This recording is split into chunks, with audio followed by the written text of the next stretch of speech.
1977 एक साल, एक मोशन और देश की राजनीति में भूकंप आ गया।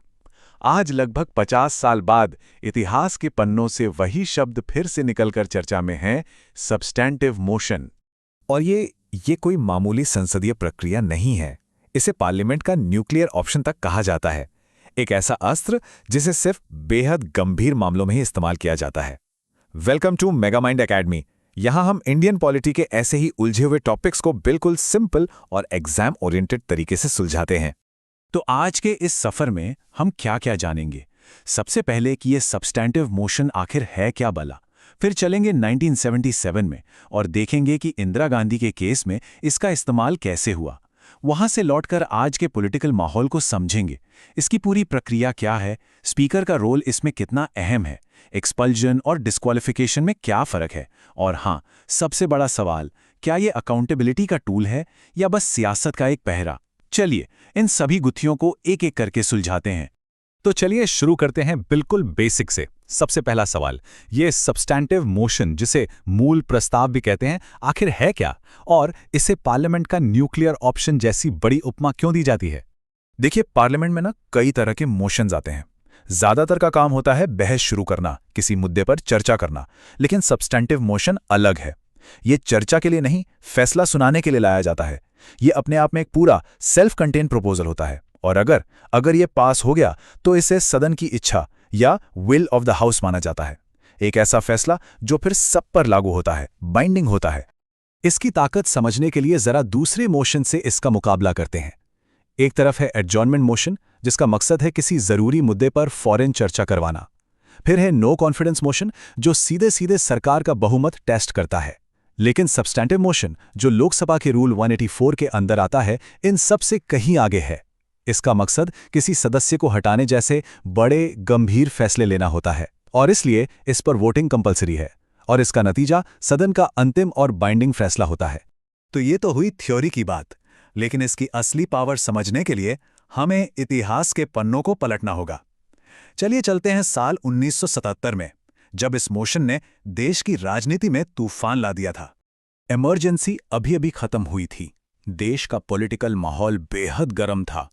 उसी वक्त नई चुनी हुई लोकसभा में इंदिरा गांधी के खिलाफ एक सब्सटैंटिव मोशन पेश किया गया। आरोप थे कंटेम्प्ट ऑफ हाउस यानी सदन की अवमानना और ब्रीच ऑफ प्रिविलेज यानी विशेषाधिकार का हनन।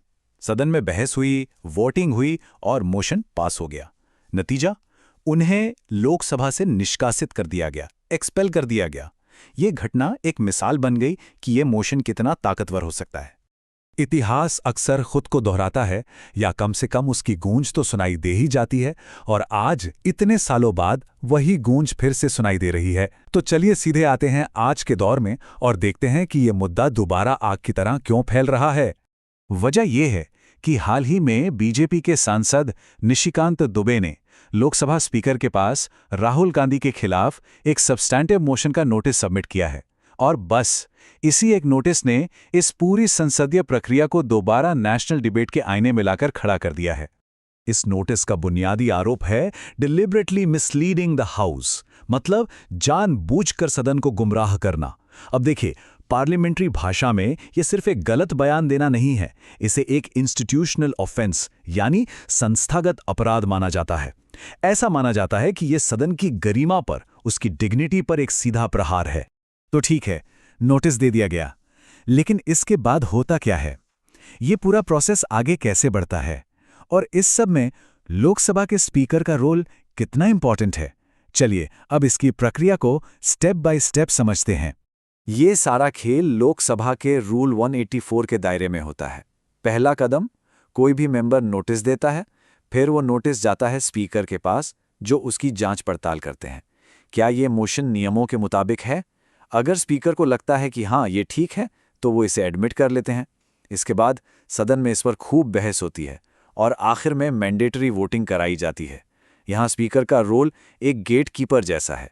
उनसे यह उम्मीद की जाती है कि वो सरकार या विपक्ष की तरफ से नहीं, बल्कि सदन के संरक्षक यानी कस्टोडियन ऑफ द हाउस के तौर पर फैसला लेंगे। लेकिन सदन को गुमराह करने का आरोप लगाना एक बात है और उसे साबित करना बिल्कुल दूसरी। ये इतना आसान नहीं है। इसके लिए 3 शर्तें पूरी होनी जरूरी हैं। नंबर 1, जो बयान दिया गया वो सचमुच गलत हो। नंबर 2, ये भी साबित करना होगा कि मेंबर को ये पता था कि वो गलत बोल रहा है। और नंबर 3, जो सबसे मुश्किल है, साबित करना कि सदन को धोखा देने की नीयत थी, इंटेंट था। देखिए, अनजाने में हुई गलती को माफी मिल सकती है, उसे सुधारा जा सकता है, लेकिन जानबूझकर सदन को गुमराह करना आपको एक्सपल्शन तक ले जा सकता है। अच्छा, एक पल के लिए मान लेते हैं कि बहस हुई, वोटिंग हुई और मोशन पास हो गया, तो इसके बाद होगा क्या? इसका नतीजा क्या निकलेगा? यहां पर दो शब्दों के बीच का फर्क समझना बेहद जरूरी है। एक है एक्सपल्शन यानी निष्कासन और दूसरा है डिस्क्वालिफिकेशन यानी अयोग्यता। लोग अक्सर इन दोनों को एक ही समझ लेते हैं, लेकिन इनमें जमीन आसमान का फर्क है। तो क्या है ये फर्क? देखिए, एक्सपल्शन का फैसला खुद सदन लेता है। ये सदन के नियम तोड़ने या कंटेम्प्ट ऑफ हाउस के लिए होता है। इससे मेंबर की सदस्यता उसी वक्त खत्म हो जाती है। लेकिन यहां एक ट्विस्ट है, वो मेंबर तुरंत दोबारा चुनाव लड़ सकता है। दूसरी तरफ डिस्क्वालिफिकेशन एक कानूनी प्रक्रिया है जो representation of the people act जैसे कानून के तहत आती है। इसका फैसला अदालत करती है और इसमें सदस्य एक तय समय के लिए चुनाव लड़ने से ही बैन हो जाता है। और हां, एक और बात साफ कर दूं, ये जो लाइफ टाइम बैन या आजीवन प्रतिबंध जैसा शब्द सुनने में आ रहा है, ये पूरी तरह से एक पॉलिटिकल टर्म है। हमारे मौजूदा कानूनी ढांचे में इसका कोई अस्तित्व नहीं है।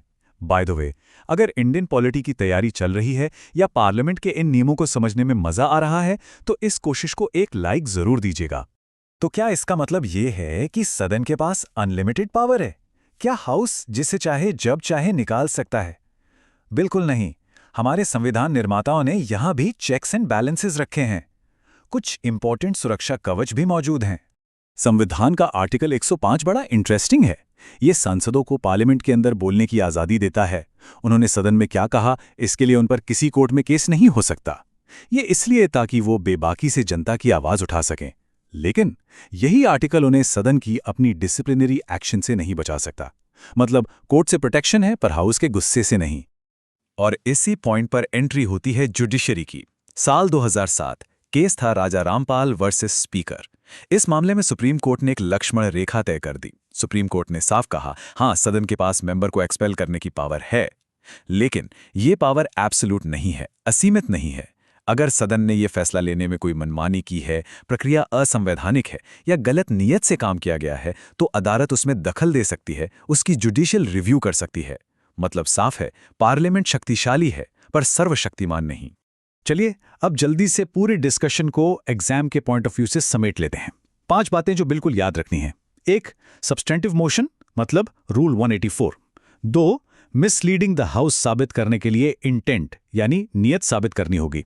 3, एक्सपल्शन सदन करता है, डिस्क्वालिफिकेशन कानून, दोनों अलग हैं। 4, स्पीकर का रोल इसमें बेहद अहम है। और 5, सदन का फैसला आखिरी नहीं, उस पर जुडिशियल रिव्यू हो सकता है। इन पॉइंट्स को नोट कर लीजिए।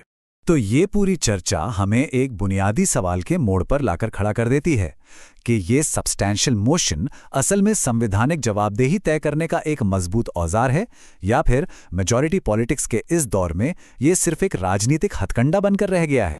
इस सवाल पर विचार जरूर कीजिएगा और इंडियन पॉलिटी के ऐसे ही दूसरे गहरे और एग्जाम फोकस टॉपिक्स को आसान भाषा में समझने के लिए मेगामाइंड एकेडमी को सब्सक्राइब करना मत भूलिएगा। मिलते हैं अगले विश्लेषण में। धन्यवाद।